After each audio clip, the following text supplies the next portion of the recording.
News 18 ಜೊತೆ ಮಾತನಾಡೋದಕ್ಕೆ ಸಚಿವ ಸಂತೋಷ್ ಲಾಡ್ ಅವರಿದ್ದಾರೆ. ಅವ್ರನ್ನ ಮಾತನಾಡಿಸ್ತಾ ಹೋಗ್ತೀನಿ.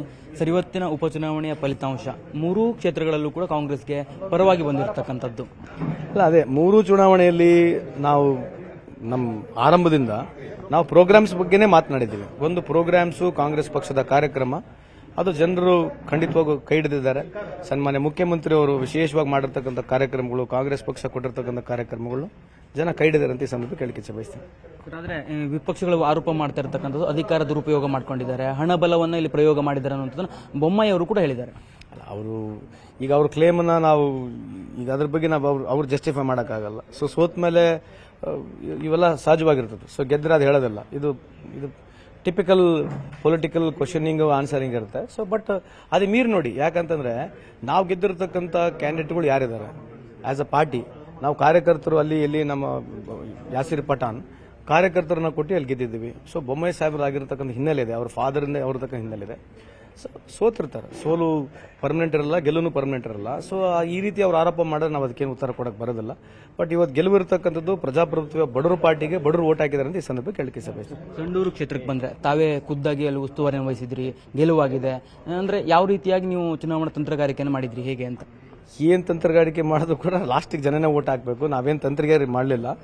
ಬಿಜೆಪಿಯವರು ಏನು ಕನ್ಫ್ಯೂಷನ್ ಕ್ರಿಯೇಟ್ ಮಾಡಕ್ಕೆ ಬಂದ್ರು ಅದನ್ನ ಕ್ಲಾರಿಫಿಕೇಶನ್ ಕೊಟ್ಟಿವಿ, ಅದು ಜನ ಒಪ್ಪಿದ್ದಾರೆ. ಸೊ ತಮ್ಮ ಮುಖಾಂತರ ಸಂಡೂರು ತಾಲೂಕಿನ ಎಲ್ಲ ಮತದಾರರಲ್ಲಿ ನನ್ನ ಕೋಟಿ ಕೋಟಿ ಪ್ರಣಾಮಗಳನ್ನು ಇಚ್ಛೆ ಬಯಸ್ತೀನಿ. ಅದೇ ರೀತಿಯಾಗಿ ಶಿಗ್ಗಾಂವ್ ಆಗಿರಲಿ, ನಮ್ಮ ಚನ್ನಪಟ್ಟಣ ಆಗಿರಲಿ, ಜನ ಗೆಲ್ಲಿಸಿದ್ದಾರೆ. ಬಹಳ ಖುಷಿ ಇದೆ. ಉಪಚುನಾವಣೆಯ ಫಲಿತಾಂಶ ಜೊತೆಗೆ ಎರಡು ರಾಜ್ಯದ ಫಲಿತಾಂಶವೂ ಕೂಡ ಪ್ರಕಟ ಆಗಿದೆ. ಮಹಾರಾಷ್ಟ್ರದಲ್ಲಿ ತಮಗೆ ವ್ಯತಿರಿಕ್ತವಾಗಿ ಒಂದು ಫಲಿತಾಂಶ ಬಂದರೆ, ಜಾರ್ಖಂಡ್ನಲ್ಲಿ ತಮ್ಮ ಗೆಲುವಾಗಿದೆ. ಇಲ್ಲ, ನಾವು ಸೋತಿದ್ದಕ್ಕೆ ನಾನು ಇದನ್ನ ಹೇಳ್ತಾ ಇದ್ದೀನಿ ಅನ್ಕೋಬೇಡಿ. ಪ್ರಜಾಪ್ರಭುತ್ವ ವ್ಯವಸ್ಥೆಯಲ್ಲಿ ಒಂದು ರೂಲಿಂಗ್ ಪಾರ್ಟಿನ ಮತ್ತೆ ತಿರ್ಗಾ ವಾಪಸ್ ಗೆಲ್ಸತಕ್ಕಂಥ ಸನ್ನಿಗಳು ಬಹಳ ಸಲ ಬಂದಿದ್ದಾವೆ. ನಾಲ್ಕು ಸಲ ಗೆದ್ದಿರ್ತವೆ.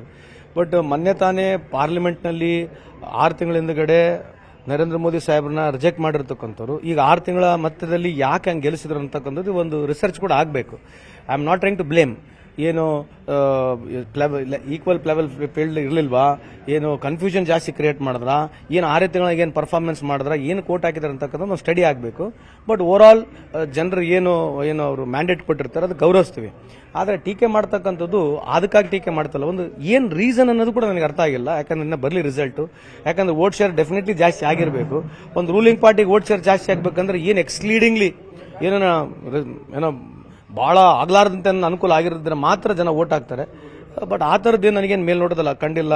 ಯಾವ ಮಾಧ್ಯಮದಲ್ಲಿ ಕೂಡ ಇಷ್ಟು ದೊಡ್ಡ ಪ್ರಮಾಣದಲ್ಲಿ ಏನೋ ಅವ್ರ ಯಶಸ್ಸು ಕಾಣ್ತಾರಂತೆ ಇರಲಿಲ್ಲ. But over all let us respect whoever people have given. ರಾಜ್ಯದ ಗ್ಯಾರಂಟಿ ಯೋಜನೆಗಳ ಬಗ್ಗೆ ಅಲ್ಲಿ ಚುನಾವಣೆಯ ಪ್ರಚಾರದ ವೇಳೆ ಅಲ್ಲಿನ ಸರ್ಕಾರ ಟೀಕೆಯನ್ನು ಮಾಡಿತ್ತು, ಅಂದ್ರೆ ಜಾಹೀರಾತುಗಳನ್ನೆಲ್ಲ ಕೊಟ್ಟಿತ್ತು.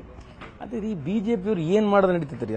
ಅವರು ನೋಡಿದ್ರಿ ಸುಳ್ಳು ಹೇಳೋದ್ರಲ್ಲಿ ನಿಸಿಮ್ರವರು ಸುಳ್ಳನ್ನ ಕನ್ವಿನ್ಸ್ ಮಾಡಿದ್ರೆ ನಿಸಿಮ್ರಿದ್ದಾರೆ. ಇಲ್ಲಿ ಗ್ಯಾರಂಟಿ ಇಲ್ಲ ಅಂತ ನೀವು ಹೇಳ್ತೀರಾ? ನೀವು ಕೂಡ ಇಲ್ಲೇ ಇದ್ದೀರಿ 24 ತಾಸು, ನಿಮಗೆ ಇಲ್ಲಿ ಗುರ್ತಿದೆ. ಗ್ಯಾರಂಟಿ ಇಲ್ಲಿ ಇಲ್ವಾ? ಕೊಡ್ತಾ ಇಲ್ವಾ ಗ್ಯಾರಂಟಿ? ಪ್ರಧಾನಮಂತ್ರಿ ಏನೇ ದೊಡ್ಡ ಪ್ರಮಾಣದಲ್ಲಿರ್ತಕ್ಕಂಥ ವ್ಯಕ್ತಿ ಸುಳ್ಳು ಹೇಳಿದ್ರೆ ಏನ್ ಮಾಡೋಣ ಅದಕ್ಕೆ? ಇದಿಷ್ಟು ಸಚಿವ ಸಂತೋಷ್ ಲಾಡ್ ಅವರು ಹೇಳ್ತಾ ಇರುವಂತಹ ಮಾತು. ಕ್ಯಾಮರಾ ಪರ್ಸನ್ ವಿಶ್ವನಾಥ್ ಹಾವೇರಿ ಜೊತೆ ಕಾರ್ತಿಕ್, ನ್ಯೂಸ್ 18 ಬೆಂಗಳೂರು.